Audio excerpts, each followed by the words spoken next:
యో సూర్యదేవా, ఏంది ఎండ్లా మమ్మల్ని బతకమంటావా సావమంటావా? సావండి. నీకు మా మీద ఇంత పగ? నాకు ఎవరి మీద పగ ఉండదు నాయనా, నా ధర్మం నేను నిర్వర్తిస్తున్నాను. ఏది నీ ధర్మమో? మమ్మల్ని చంపేసేదా? మరి మీరు చెట్లను చంపేసినప్పుడు ఈ ధర్మం ఎక్కడికి పోయింది నాయనా? అట్లా నాకు తెలుసు, ఈ ఎండకి తలకు తోట్లు పడుతున్నాయి. మీరు వాడి ఏసీల వల్ల ఓజన పరికి ఎప్పుడో తూట్లు పడింది నాయనా. ఎండ ఎక్కువగా ఉంది, ఏసీ 2 పాయింట్లు పెంచు అని అంటారు గానీ ఎండ ఎక్కువగా ఉంది 2 చెట్లు పెంచుదామని ఏ రోజైనా అనుకున్నారా? అంటే అది చెరువులు కూడా ఎండిపోతున్నాయి స్వామి.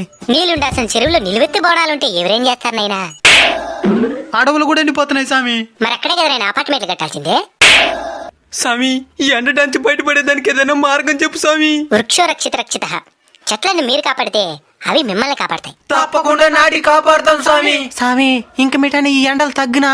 In front there is crocodile festival. అంటే ముందుంది ముసళ్ళ పండగ అని.